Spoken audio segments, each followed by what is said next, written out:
Welcome back to Just Giants with Grump and the Cranky Fan, the best damn podcast for the best damn football team. I am your host, the Football Grump. With me, as always, is Mike, the Cranky Fan, and we are back after another shellacking. Well, the dream is dead. It was a great dream. I still feel like I'm dreaming, considering 12 months ago we were talking about, you know, kneel downs on third down and, firing everybody and being rock bottom, wanting to get rid of ownership, get rid of everything, burn the stadium down. And here we are on a Saturday night in, January, watching the second round of the playoffs with the Giants. So a lot of emotions to talk about here.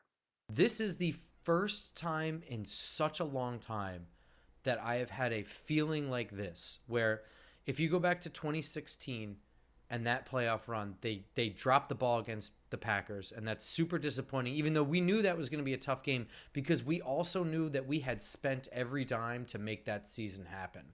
You Mhm. go back to 2011, the last, playoff appearance, Super Bowl win. Okay, so it doesn't get any higher than that. You go back before that, 2008, mega disappointment. That's as far back as you have to go to think about a letdown season where you're not like, well, what do we do next year? Like, it's all gone. This is a team on the upswing. It's a Yeah. totally different feeling than the 2016 loss. It's a different feeling than the 2011 win. It's somewhere in between the 2011 win and the 2008 loss.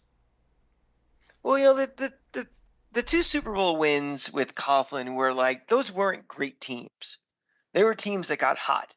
So it wasn't kind of like of a build over like 3 or 4 years like the Bucks team in the early 2000s or these other teams that you know you could say Buffalo and that group that's like they're building towards something. They've been waiting for 3 or 4 years. There's been a core, and then just devastation, disappointment. Those wins were like kind of out of nowhere.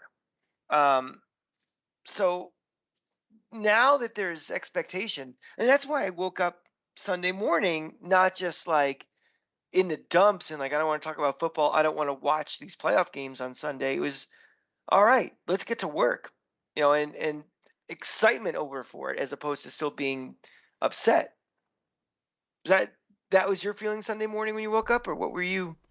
I was in a no football mood for Sunday morning. I transitioned to football in the afternoon, so Oh I yeah, kind of I the playful snowfall of the Buffalo game and my indifference to the results of it kind of brought me back to it. If that wasn't a snow game, I probably wouldn't have paid as much attention. If that makes any sense. yeah.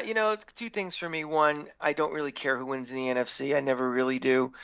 And B, I had to kind of get ready for the San Francisco game with the cranky wife getting very excited. So I know we had plans to go watch and everything. So it was like, okay, I can't just sit there like a mope. But again, when I woke up, my first thought was, okay, I've turned the page. That's over. The ride, the fairy tale is over. The ass kicking is over. I'm ready to start thinking about how does this team get better for September. And I haven't had that feeling in I don't know, because usually, like you said, when you lose, you don't want to think about it, especially when you have higher expectations. Um, maybe I don't know. I'm trying to think of like after like the win against Buffalo in '91, thinking, but then again, Parcells quit, Yeah, and then I so mean, the point is yeah, you have to go way back in time. yeah, exactly. We're going to talk a little bit about this game, but the Eagles walloped us, obviously. Um, but a lot of this is just getting to this game is such a insane like you said 12 months ago we were complaining about sneaks. I was wondering what the hell content we were even going to produce for the final like 4 weeks of the season. Yeah. Really, like when we talk about seasons being over before Halloween and stuff like that, that may be frustrating as a fan, but like for us to even come up here and just be like, well, you know they have to go out there and try and run block on We were just gonna Sunday. do random Google searches and just read Wikipedia pages. We had nothing to talk about. Yeah. Yeah. This game was an absolute disaster, and it got to be a disaster right away. And I think we're going to go through stars and farts here. Do you have any stars? Uh, Yes, I do. I have a star to give out to Bobby and Justin for Talking Giants for the watch party, and for having the two watch parties during the playoffs. I think, when you're watching these playoff games, you kind of want to close ranks. You don't want to be around the riffraff. You don't want to be around people that are like, have these stupid opinions because they obviously haven't been watching, and watching with a bunch of people that we know and new friends we met. And, thanks to them to setting this up and being able to watch together. So they get the star, and that's probably it. Yeah, that really is a huge accomplishment that they were able to put together two different watch parties. This one on fairly short notice, and Yeah. it was a great time. There were extra tickets that sold as well. It was a lot of fun. Yeah. I mean, as fun as a game like this could have been, honestly. Yeah. But I mean, They've, like they were like yeah. throwing shirts around and shit. Like Yeah. it was a good time. And I don't think anybody there was truly fucking miserable. Did you get that sense? I think everybody I think that crowd was smart enough to be like in the back of their minds, this is house money. Yeah. Philly really is better than us. I mean, we all hate Philly with a passion, but they all kind of knew. It's again, if you're listening to that show, you're not just some doofus. And I think everybody in the back of their mind knew this was a real distinct possibility that this could happen, and it did. And I think people are already in. Let's talk about re-signing Daniel Jones or Saquon Barkley or next year or the draft. I mean, how much we talked a lot about the draft, more than we talked about probably in the last 3 months. The draft last on Saturday night, so I think people kind of were in the back of their mind prepared for it, and Yeah.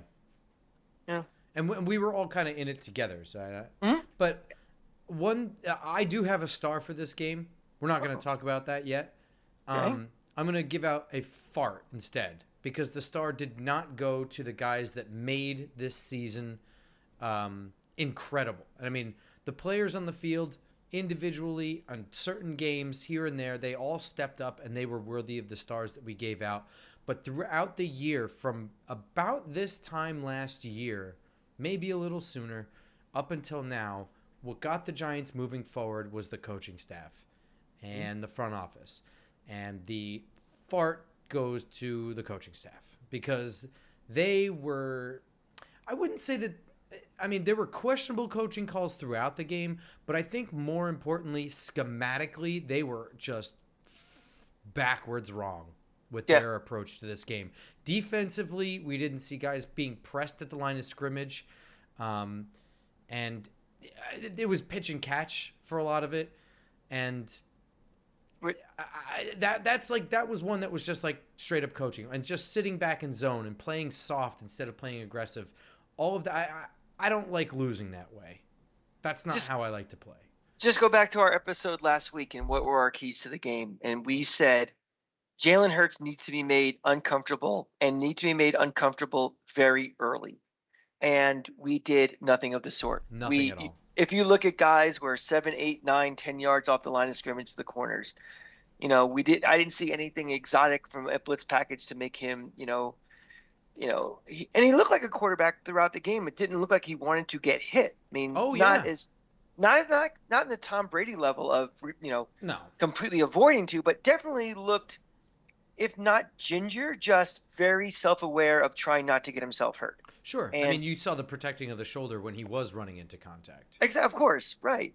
So I just think that, that was our thought was, when you aren't the better team, you have to do things to create situations to make yourself competitive and try to win it. And it was just very disappointing. We're not going to put this in the coaching, fartness, but to me, I have said this on this show and I've said this for 30 years. Oh, we'll refer to that as the fart cloud from now on. The far cloud, yes. Part of that aggressiveness to me is opening kickoffs. I know a lot of people disagree with me, but I always want the ball first. And especially in a game like this, where the last thing you want to do is fall behind early and have it, momentum go on their side. And to me, I'm not putting that in the fart cloud, but I would have started off with that aggressiveness by saying, give me the ball. Let's see if we can score first. I know the final drive in the first half and the second half could be, game changing things, but I was kind of half joking, half not to Grump saying, well, that second half kickoff might be completely irrelevant by the time we get the ball. And it almost was. So I know we different opinion on getting ball first, but the game started off to me as like, really think we should get the ball first in this game. I'll say it's not an end all be all for me. I think there are Yeah, matchup scenarios in which you might want the ball first, or you might want to defend first. I think that they're matchup based is more my opinion, but I agree with you in that sense. Because when we were there, you were saying like with their better team, I just want to get out ahead of them. I want to keep the hmm pace. And that makes sense to me. That's a fair opinion. I don't have any yeah. issue. I wouldn't have had an issue if they took the ball first either. It also Like doesn't. I don't put that into the fart cloud either. Is something like, ah, what a screw up. It's just no, my because personal it's opinion. not. Yeah. It's not. No, no, no, no, no, no. What You have 60 minutes to play after that. But what about I going think for it on 4th and 8? I thought it was atrocious. That was I brutal. for two reasons. One, it came right after a sack, so Mm-hmm. that crowd was already fired up, and the defense is already tasting blood. I don't mind so much where we were in the field. It's just getting 8 yards when we didn't have Oh yeah, much it of was an definitely down and distance decision making that I didn't agree with. exactly, and it's just you know that once we didn't even come close, then we're in major trouble. They get the ball and they score again, and we're kind of cooked. The decision to punt late in the game on that thing, to me, that does it. The game was over at that point. If you want to signal to your team you're not quitting, maybe we try to go for it there. But I think people are lumping the two of those together as Right. As an as a like inconsistency thing right, or but just it's wrong not. calls. Yeah. But it's not. It's all the marbles was that one early on. The one late in the game, the game was over, and I even questioned to you, like I would have had Daniel Jones out of that game at that point because they were teeing off on him. And again, a guy with who's they want to have their future going forward and who has no contract next year. Why are we risking him getting hurt when they are, that is a punk bitch organization, Philly. And Well, again, here I'm their gonna mission, wait. This is gonna transition to what you're saying. That yes, fart for coaching goes to all coaches, and that includes Nick Sirianni for being a douche. And yeah, this is gonna sound like sour grapes Giants fan. I honestly don't really care, but I mean, you can't tell me that deciding to put Boston Scott in for the first time or whatever when it's first and goal at the 1, like he isn't even like your hitter running back. You did that just to increase you, the stigma on that, and whatever, maybe that's psychological warfare or you whatever, but like lining up to go for 2 when it's yeah, 27-0, going and lining up in a fake punt formation and trying to draw, like, just stop, you fucking piece of yeah, shit. yeah, Like, so you can edit this out, but I'm not that gonna. that is a cunt organization. I He said it is on a Twitter. fucking cock gobbler, and Yeah, I'm, but you know what, I'm well, it's not glad. just him. It's that whole organization. He is the perfect guy. He's the perfect head coach for that team because for the last X amount of years, their mission in life is to troll us, and it's getting over on us, owning the Giants. That's all they care about. I mean, we saw it 2 years ago in that game against Washington, where they bench Hurts just to want to see some scrub, knowing that it would screw us. The city of Philadelphia has this incredible inferiority complex over their bigger, better neighbors to the north, and they know they are New York's little bitch in everything. Think of culture, think of food, think of how good looking their women are, think of everything, their smell. They're all inferior to New York, and if that's their one thing to get over on us, congratulations, your football team's better than ours. You're still miserable garbage down there. And that's just so they hire a guy who's a troll master to be a coach. Is he a good coach? Maybe. Good team, good record. Also a lot of good talent too. If you want to stick him on, the Giants, is this team a playoff team with him? I don't know. Probably not. But that's my point. They are a classless team, a classless organization from a classless city. And we pointed out just now 4 things that they did that makes you realize what kind of garbage crap they are. I'm gonna give you a hot take here. All right. I don't know if you're gonna agree with this. I am glad that he has embraced that shitty culture of just consistently elbowing us in the ribs, because I kind of like this sort of I mean, rivalry seems obvious between franchises, but I mean, it's more than that now. It's because we have two brand new fairly new front offices, two fairly new head coaches, and they're growing at the same time. Philly started earlier than us, so they have a couple year head start. And I honestly hope that this develops into a long-standing back and forth rivalry between these. I honestly think it's good for the sport. I think it gets the fans more into it. And I think he's a piece of shit for everything that he did, but I hope we do it right the fuck back. Well, I you know, love so that. I mean, like, I honestly, what would Florida sports be for you if you didn't have a Georgia or a Florida State? Would you well, enjoy it nearly as much if you well, just had no you're taking rivals? you're taking my thoughts right out of my head because I 100% agree with you. It's like Steve Spurrier was an incredible asshole, and he was a dick, and he's pretty much like a Sirianni for other fans, but he was mine, and I loved him. They hire coaches like that, and they want to have a culture like that because it's for them, it's for their fans. So it gives them a sense of pride, however warped and demented that might be, but that is good for them. That makes them the ticket in town in Philly and part of the culture of Philadelphia where everybody wears green. I was there, I don't know how many, like 10 years ago. We were there in August for something. It was a night of a preseason game. And I was shocked for a big city like Philly to be that into a preseason game. So good for them. And not only is it two teams in the NFC East that have new front offices and head coaches, there's a very good chance that the other two teams in this division might be the same way very, very shortly. So you might have a complete changing of the guard in this complete division, and they may be embracing their, you know, these rivalries that are, 50, 60 years old, if you include Dallas and the other ones that are, 70, 80 years old. So I agree with you. We want this to be the marquee division in football. It's the one. Now, I don't know, Grump, you're not going to like the fact that most of these games are going to be on primetime going forward, but Yeah. that's going to be I prefer them just because of my travel schedule personally, but you want to have games that are relevant. We've been bitching since this show started of having meaningless football after October. Well, guess what?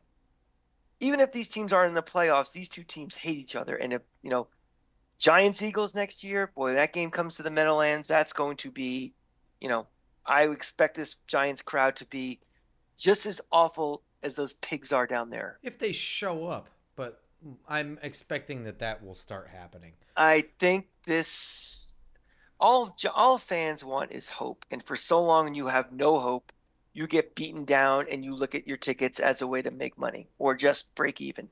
Now all of a sudden that you have a product that you can be proud of, we don't think next year that getting to the playoffs is, we're just happy to be there. My expectation is going to be that not only are you going to try to make the playoffs, my goal is to be 52 weeks from now in the conference championship game to get better and better. So the fans they'll follow. Everybody's got a certain set of bandwagoners too, and just a diehard to really get diehard for it. So they'll come. I'm not worried about it. Well, we'll see if we have the game early enough in the year next year. If Giants fans show up, maybe MetLife was half Eagles fans this year because they were a one-loss team when we played them, and we were at that point kind of on a downward slide. Yeah, I think a lot of Giant fans, the ones that bought in early, the other ones were still very wait and see-ish. And then we started that little slide, and it was like we knew what the schedule was. I forget it was top of my head, but it was, playoff team in a row, and we didn't look very playoff-esque. So it's okay. But a lot of things, there'll be a lot of momentum for this team in the offseason from the fans, the media, all of this. And don't be fooled that one bad game is going to squelch that. Yeah, we're actually talking more in the direction of what I want to talk about, but I don't want to skip over the game. There are a couple things I want to go over. Yep. So I'm just going to kind of rifle through some stuff really quickly. I thought Saquon Barkley actually played a good game. I think he was my one star that I was going to give out. It's not really his fault he wasn't super involved in this game, but he had 9 carries for 61 yards. One of them was a 40-yard burner. He had 2 catches on 3 targets for 21 yards. So overall, about 82 yards on 11 touches of the football. That's pretty damn good. And I would say that it's not all him. He didn't, juke out 7 guys out of their shoes to get all those yards. But the run blocking was actually consistently decent throughout this game. And, for what it's worth, Barkley took advantage of that. He also had I don't know if it was a designed handoff to Breida or a zone read where he actually had an end to read. But I know he's responsible for that handoff on the touchdown as well. I guess we're looking for positives. I mean, part of the reason why he wasn't involved is we're down so fast, so quickly that your running game is not going to happen. You're not going to be relying on as much, and we just didn't have that many possessions and that many plays. I mean, it was a combination of Philly just having the ball. I mean, they weren't quick strike scores. They just 8 clock, kept getting third downs, conversions, and I think we had 12 or 13 plays at halftime. It's nothing. So you can't get. It's hard to get the guys like Saquon into grooves when you just don't have that many opportunities. Yeah, sure. I mean, I'm just saying for when he did touch the ball, he performed. There's only that much that he can do. Farts, yeah. I'm going to give some general ones. The pass blocking was bad. I would not characterize Jones as having had to run for his life. But I will say the problem was that they struggled to block 4 guys rushing the passer for more than 3 seconds. So when they could just drop 7 guys into coverage and blanket everything we had, it was just a matter of time before it was going to break down and Jones had nowhere to go. A lot of times also they kind of kept a spy. The Eagles, honestly, I'm going to be completely honest, they didn't do a whole lot defensively that was groundbreaking. It was all very obvious things to stop the Giants. I don't have an answer for why other teams haven't been doing it, but yeah, if they got more talent. Yeah, if you can get pressure with just 4 or 5 guys, keep a spy on Daniel Jones. I mean, yes, it's true they have more talent, but I don't know that teams even really attempted to do any of this shit, if I'm being honest. I don't know.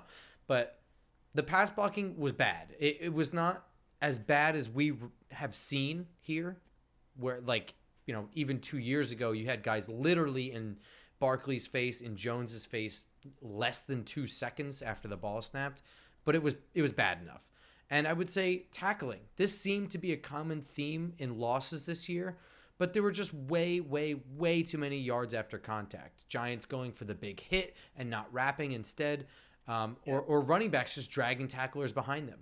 It's been a common theme in losses this year, and this game was no different. Do you give Daniel Jones a fart for that performance? That is my final fart. I don't think that Jones was particularly bad. I'm not saying that, I'm not putting the loss on Jones, but he was not playoff Daniel. He needed to be better, and he was not the reason they lost, but he just wasn't as sharp as we've seen him the last couple weeks. And that's not, I don't think that's really, I think he was just a little off in a game where the coverage was just that much tighter and the pressure was just that much more. I'm going to give him a brain fart, I guess. I just don't think he played a very smart game. No, he didn't. I mean, there were times he should have thrown the ball away and he didn't. Yeah, exactly. Things like that where I just look, Daniel Jones, his growth in his career is not going to be a straight upward pattern. It's going to be kind of, I think, like a Trevor Lawrence, although Trevor Lawrence, is more talented and stuff, is probably a higher upside than Daniel Jones, where you're going to see, very impressive, a step back, impressive, a step back, and things getting better and better. Now and this is just one of those step back games for Daniel Jones. Now, I think his highs are getting higher. His lows aren't as low as they used to be, but there will still be lows in him. And he has to be more consistent, have a baseline of we can expect this from him. And that means, accuracy, decision-making, gutsiness, all those type of things. And, that's going to be the $1 million question is, will he continue that growth with us or with a different team? Yeah, and to be clear, he was just slightly off in this game. And it wasn't all him either. I mean, I could rattle off his stats, but we'd be ignoring what would have been like a 70-yard touchdown throw to Richie James had he not dropped it. It was just I think more so than anything, this game highlighted that DJ had been playing at an above average level for most of the year this year and elevating this team. And in this game, he played just average. And And, that and was that's just. coming off. And it's coming off a game where he was above average all year, and he played in an elite level last week. So the expectations were higher. And coming right off an elite game to this game, the drop off seems worse than it actually is for what he is. The bottom line from this game, I think we've had our stars, we've had our parts, we had a little bit of our breakdown. We're not in the mood to really get into a super breakdown. No, I mean, that's it. That's The it, bottom man. line is Philly is a 1 seed, a very good team, an elite team in this league. They're in that top tier in the NFC, and we are not in that top tier. We had to play a perfect game to beat them. Coaching scheme, game plan, coaching calls, play execution, and we just weren't perfect. And if you're not perfect in that hostile environment against an elite team, you are going to lose. And a couple bad breaks here and there, and it runs out of control. So that's, we could do all the analysis and thoughts that we want, but it kind of just boils down to that. And that's all right, because that's what we are. Ricky Bobby line, if you're not first, you're last. Or something like Yeah. that. Well, Vince Lombardi said, show me a good luck. Show me a good loser, and I'll show you a loser. I don't know. Yeah. My favorite though is still the Moneyball line. If you lose the last game of the year, nobody gives a shit. Yeah. So that's kind of it. So tell me about these team tiers. Yeah. What tier do you think the Giants are in right now? Right now, I think we are in the second tier in the NFC. I mean, there is definitely a tier one. It is Philly, it is San Francisco, and I'm going to put Dallas in that also. I think we are in that same tier with the Minnesotas, and I'm going to elevate Washington up to that also, where Washington, we can kind of make fun of them a little bit, but they still beat Philly. They tied us. I think we are at the top of that second tier, and I think Washington's at the bottom of that second tier, but I still think Washington is in a tier above the entire NFC South. I think we can put Seattle in that second tier as well. Did you put Detroit in there? No. Tampa Bay? Tampa Bay, no. I think we're above. I think we're in a tier above those teams. I know Detroit beat us. Green Bay? But I'm just trying to think if anyone else belongs. No, I think that second tier is a very small band. I think there's a lot of very average and a lot of mediocre teams in the NFL and in the NFC. I think the only teams that have a legitimate chance once you're in the playoffs, to upset an elite team, I think we're us, Minnesota, and I think possibly a Washington too. I know they're not in it, but I just and Seattle, I think you said, right? Yeah, and okay. then we get down to like Detroit, Tampa Bay, maybe the bottom of that tier, maybe. See the Rams, with the injuries and stuff. I don't know. Yeah, Green Bay. What do you think? No, I agree with you. I would say that that's fairly close. I might bump Detroit up a little bit because I think when I think about what it takes in the playoffs to cause some havoc, I think of a coaching advantage, and I think Detroit probably has that. Mm-hmm. I think that they have a coaching advantage. I think they could fuck stuff up if they go to the playoffs. So I might bump them up, but I'm not going to fight you on where you have them. But do you agree with me that Dallas belongs in that elite tier in the NFC? I mean, I know they lost, but you know something? Well, I mean, I don't want to talk about that game in its detail, but I would say that the things holding them back are the two biggest things that can hold you back, and it would be coaching, quarterback, and quarterback play. Yeah. And I have been saying it since Jason Garrett and Dak Prescott were there, but I didn't say it when Tony Romo was there. I firmly believe that I was more afraid. I firmly believe it was my own opinion. I was more afraid of Tony Romo back there than Dak Prescott. Everybody thinks it's an assumption that Sean Payton's going to go there, but who is the last elite coach Dallas has had under Jerry Jones? I mean, do you have to include their time there and what they did there? Because Parcells was there, but he didn't. Right. That's the last one. That's the last elite coach that he has hired. There's something about Jerry Jones to me that doesn't make me think that the Sean Payton thing's a lock. I Where, certainly don't think it's a lot. I have never thought it was. Haven't I always been the one like, are you sure he really wants to go there? but I mean, I think everybody thinks that he's going to make a full court press to try to get him. And I'm saying, don't be so sure of that. I think Jerry Jones, at the end of the day, likes to be the big swinging dick in that organization. And if someone like a Sean Payton or a Jim Harbaugh or whoever is hired to be the coach, that takes some shine off of Jerry. I think there's something to that. I think that's why Parcells was only there for like what, a year, 2 years? Just a couple of years. But look at the doorknobs they've had, like the Dave They're all Campos. wet blankets. Yeah. Even Mike McCarthy, he's a wet blanket. He's a wet blanket. Yeah. But I agree with you. Dallas belongs in there. And if they had, we've said this already, so I don't need to rehash it. But we both think that if Daniel Jones were there, they're a better team. Agreed. And I'm sure a Cowboys fan is shitting out his intestines the moment he hears that.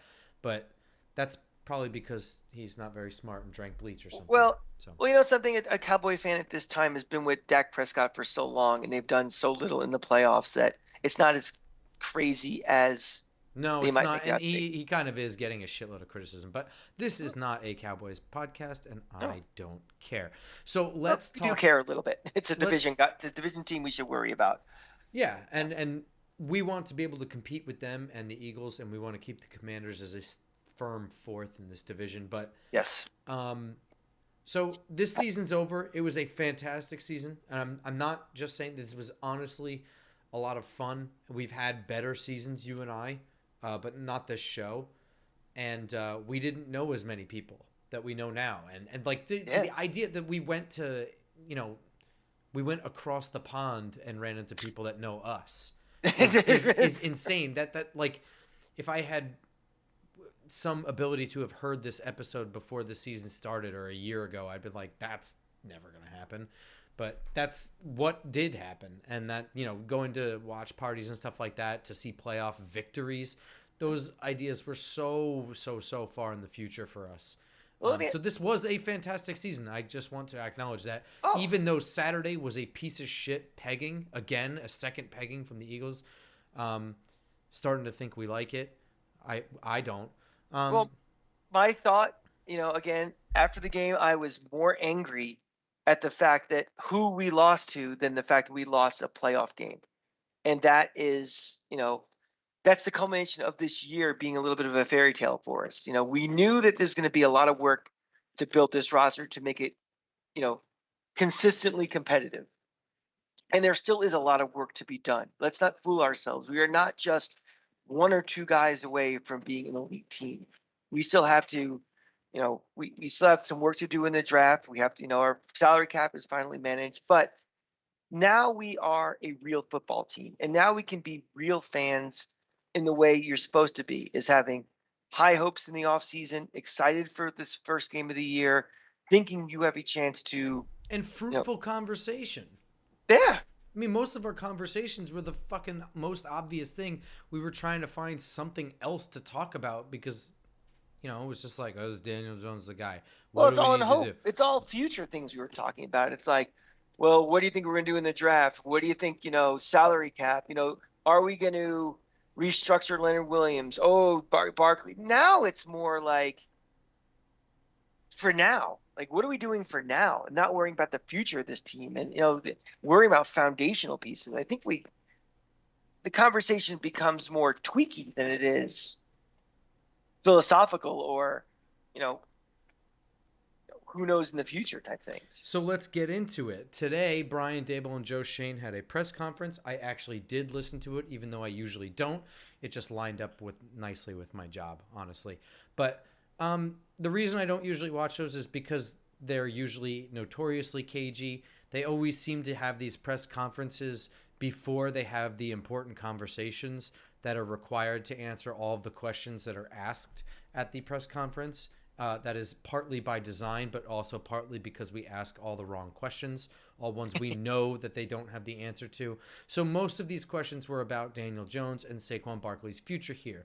It wasn't that long ago that there was an article written that some report leaked that there was mutual interest between all three of those parties to return, and that the Giants were offering more than 1-year deals to them. That was on the table. We speculated at the time who leaked that, and you made a great point. It was probably the organization putting the ball in their court, having to face the media pressure and the fan pressure to be wanted to return, etc. Or maybe just to show that there is fan support for something like that. I guess both of those guys had rocky tenures here. I don't really know. But the point is, they were a lot more lukewarm about that report. There was a lot of denial. Basically, it was summed up like this. The interest is real. That is a real report. The Giants want both of those guys back. They've said it multiple times. The indication I got was that they are slightly more adamant about bringing Daniel Jones back than Saquon Barkley. And by that, I mean just word choice. So it could just be the words he chose and not intentional. So that has really nothing to do with it.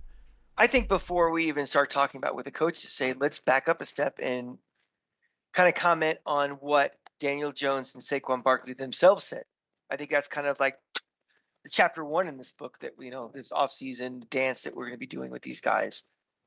Daniel Jones, Saquon Barkley, I sounded more like he wanted to come back than Daniel Jones. And I'm going to preface this by saying, I don't care what these guys say. I don't care what coaches say. To me, it's all bullshit. To me, it's all posturing, because negotiations don't factor into any of this stuff. It's ultimately come down to money. But if we want to put it on the surface of what they actually said, Saquon Barkley is saying, like, everybody knows I want to stay here. I'm not looking to reset the market for what a running back should get. I just, want it to be fair. Where Daniel Jones went to, it's kind of a business decision. And, Daniel Jones, I kind of feel for the guy a little bit. And I'm glad this is finally his time, because he's had a rough, 5 years here, or however long it's been, 4 years. 4 years. You brought this up many times, how this is a guy that was booed at Yankee Stadium after the draft. The guy that the media has destroyed almost the entire time he's been here. We've been talking about who are they going to draft next year for quarterback, and everybody assumed when they dropped the 5th-year option, he was not going to be back after this year. This was a lame duck year. So, this is a chance for Daniel Jones to kind of get, for the first time, have hand on all of this, and actually, whether it's setting public perception or these are his true feelings. Like, I don't think it's a given that he loves this organization and wants to stay here. Not like Barkley, who I generally think wants to be a Giant more. What do you think? Well, for starters, I agree with just about everything you said. And I couldn't – this is kind of weird, because I couldn't really put myself in Daniel Jones's shoes under any circumstances at all. I'm not that athletic, so I never. Not smart enough to go to. He's not smart enough to go to Duke. I'm not. Sure. I'm not. Whatever. I couldn't do any of this stuff, so it's hard to imagine being in his position. But it's hard to imagine myself wanting to return somewhere like this, that treated him like this, like he was a punchline to a joke that hasn't been told yet. Mm-hmm. I mean, really, honestly, was being booed before he ever did anything.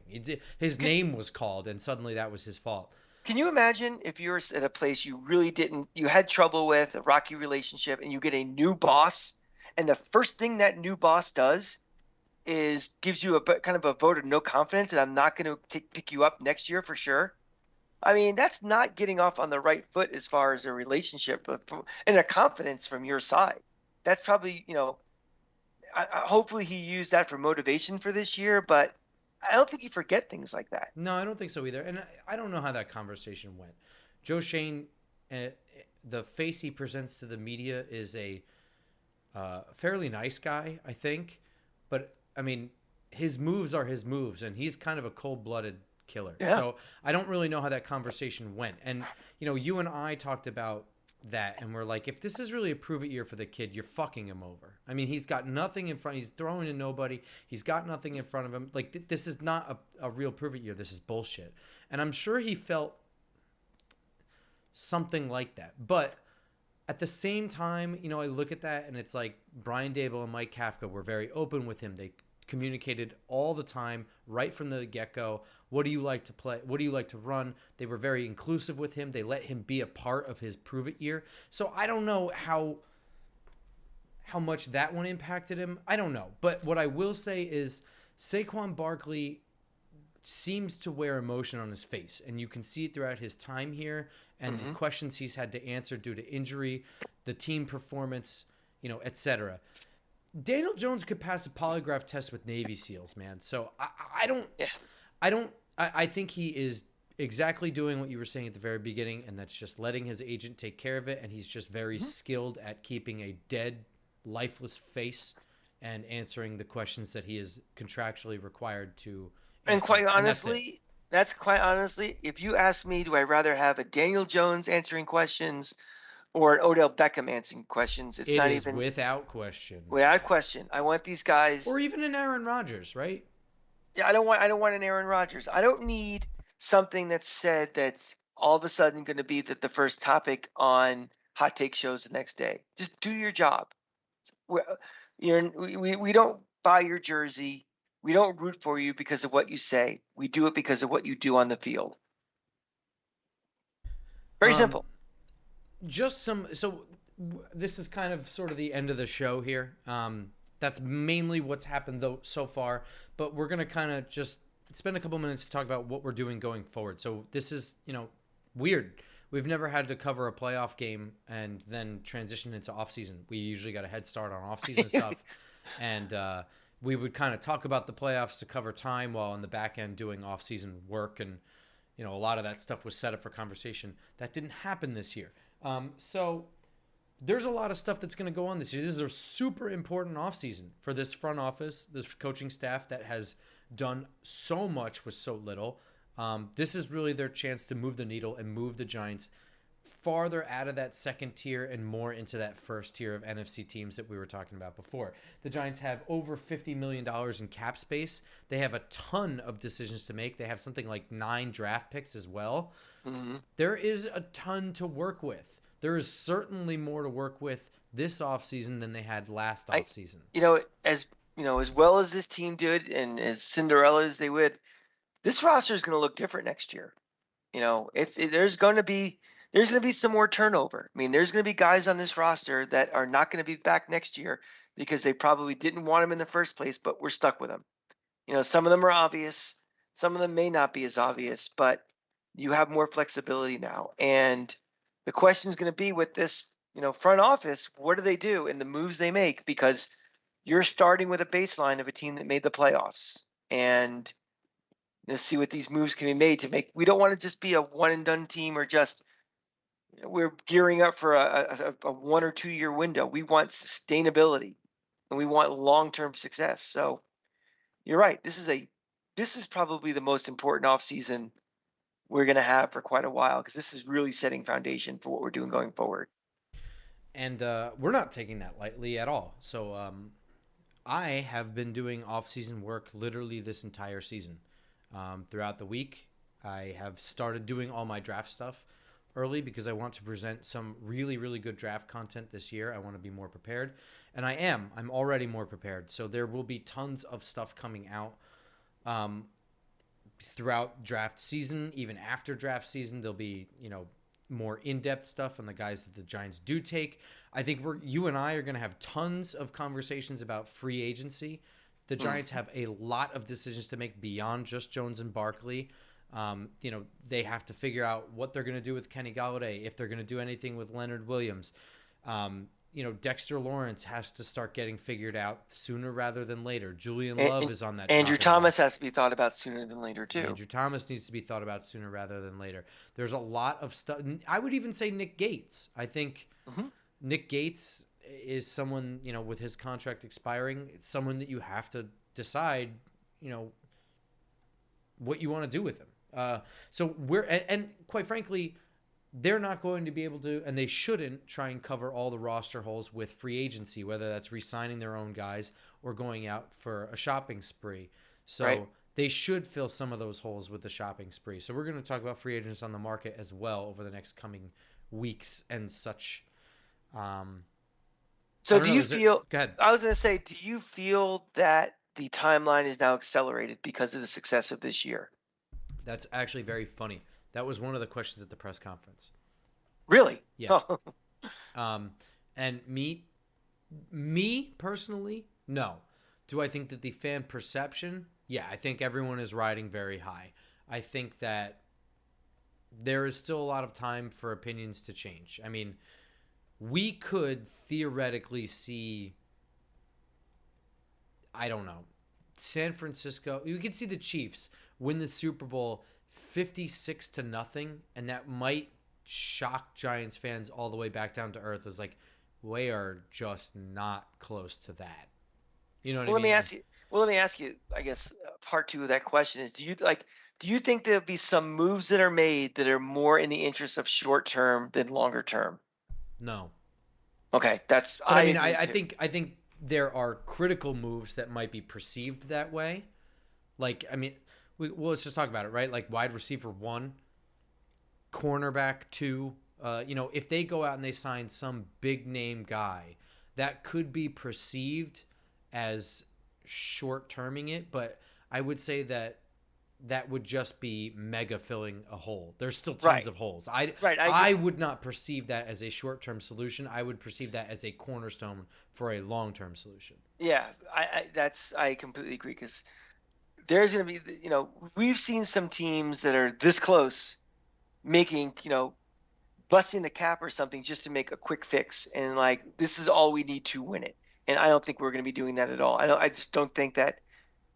I don't think we're going to let success get to our heads and think we have to think our window is shorter than it is. That makes sense. So we will actually be regrouping. I will be doing a bunch of work next week in Mobile, Alabama, the Senior Bowl with the Talking Giants guys. So you can probably, I have no idea what the plan is for that. I'm Yeah, sure something will happen. Follow me on Twitter for updates on that. yeah. So we're not going to have. We're done with our Thursday shows, unfortunately, because the season's over. So we have no more preview shows, and I'm sure next week we'll talk. You'll hear on Twitter what we're going to be doing, but you know, I'd like to get you guys, because you're going to be hanging with the Talking Giants crew. Maybe we can get, either have some sort of show where the four of us are on, or a simulcast of what you're doing with them. And if not, we just don't have a show next week. But we'll work on those plans. But there will be plenty of content. If it's not specifically us, Grump's going to be all over the coverage with Bobby and Justin. He's going to be working overtime on Twitter. You're going to see his mug more than you ever have ever next week when they're in Mobile. So you will find us, you know, active somewhere, and we will give you all the information as we get it. Yeah, I'm almost positive that we'll have some kind of episode next week. I just don't know in what capacity or what yet. Yeah, yeah. Um, but be sure to follow me on Twitter at @football_grump for any updates. The Cranky Fan as well at the Cranky Fan, and this show, of course, available on iTunes, Spotify, SoundCloud, Google Play, etc., and most importantly on YouTube. And we will see you all in 2 weeks or less. Until then, go Go Giants. Giants.